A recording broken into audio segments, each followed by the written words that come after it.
Good morning, students. In the last online class, we had a discussion regarding the first half of the second part of the story, the trunk of Ganesha.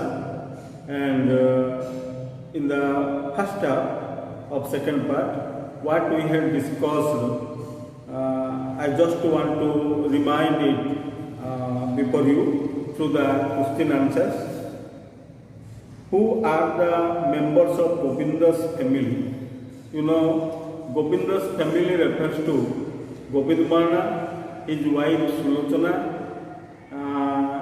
his eldest son who got married, and he had two sons, and the other two sons of Gobindmana. What are the sons of Gobindmana? What did they do? What work did they do?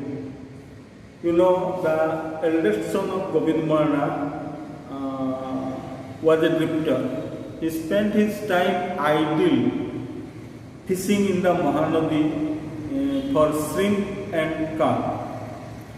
He had no responsibility for his family. Although he got married and he had two sons. And the second son of Gobindmana was working as an apprentice in a paper mill.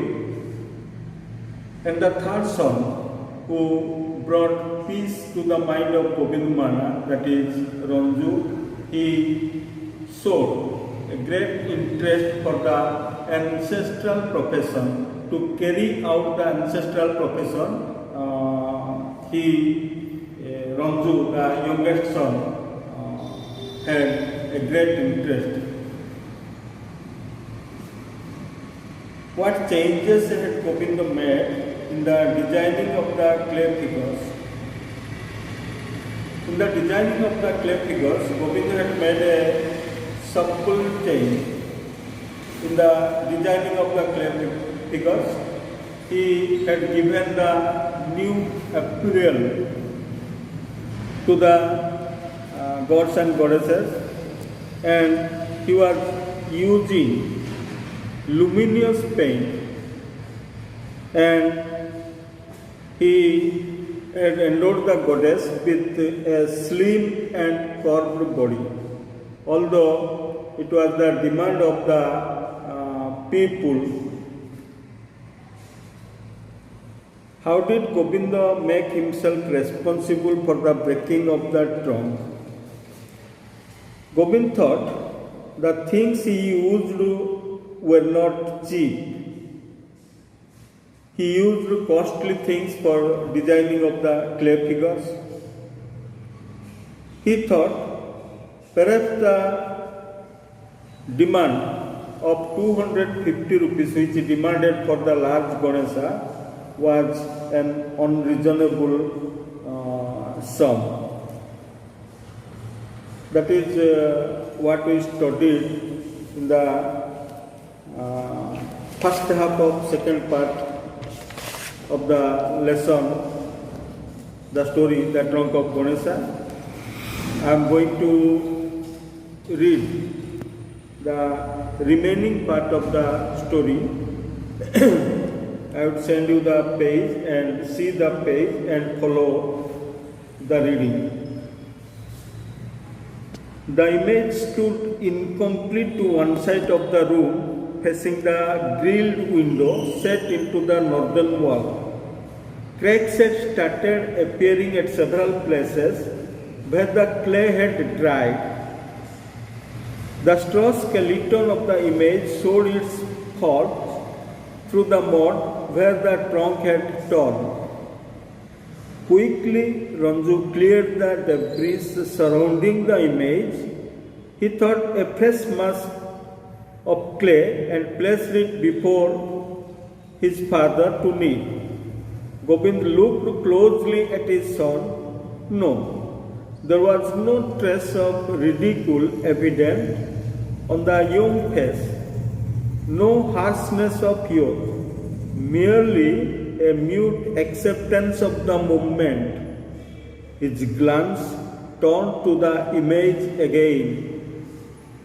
And before he realized what he was doing, his hands were once again kneading the clay warmly, professionally, making it into the right stickiness as he began carefully filling the tear. Gobind had nearly finished mending the broken trunk when Ranju interrupted him. Father, the draught from the window. Maybe it should be closed. The image now appeared as clean and smooth as a mannequin. There were no trace of the recurring disaster.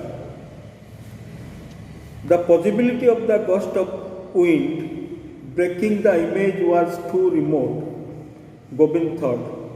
But the image had been placed very close to the open window, only a meter away.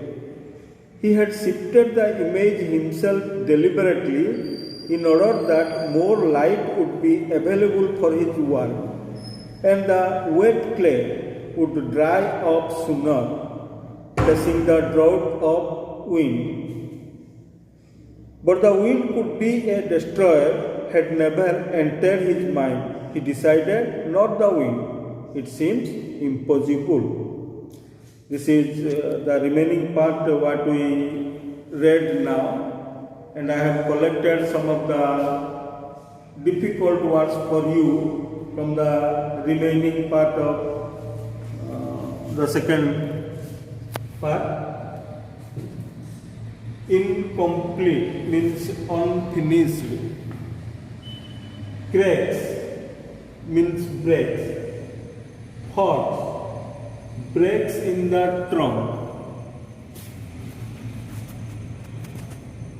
Debris, broken clay or waste clay. Need, work or message or rub down.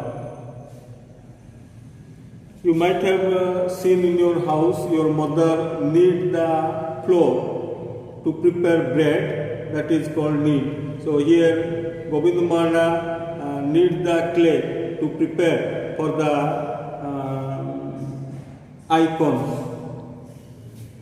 Trace, sign or spot. Ridicule, behavior intended to mock or humiliate or joke. Harshness, the quality of being cruel and causing tension. Mute is equal to silence. Glance, a quick look. Drought means current of the wind, high speed wind. Mannequin means life size statue or life size icon. Recurring means happen again or repeating. Gust of the wind, sudden blowing of the wind. Remote, far away or past. Deliberately, knowingly. This is all about the difficult words, and now I would advise you to read the second half of the second part of the story, The Trunk of Ganesha. Hope you might have understand the second half. Just I am going to tell you the summary of the part we have studied just now. The image placed incomplete, facing the grilled window in the workroom. Cracks appeared at several places of the image's body, and the straw skeleton appeared just at where the trunk had torn. Ranju the youngest son of Govind Mahana entered into the workroom, cleared the waste clay, and put a fresh mass of clay before his father to knead. Govind did not find any sign of ridicule evidence on the face of his son.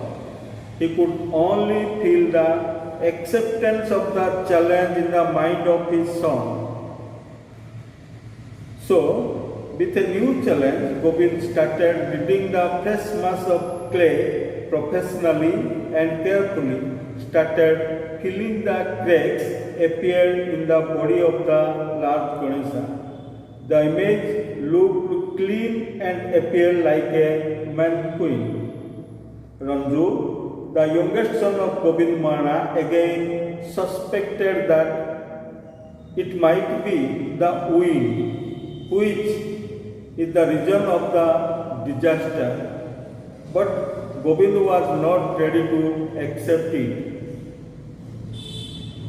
He had placed the image close to the window so that he would get more light for his work, and the wet clay in the body of the image would dry up sooner.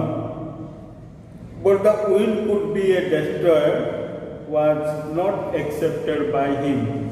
This is the summary I have told you, and thereafter I will send you the questions to answer from this portion, and we will meet in the next class. Thank you.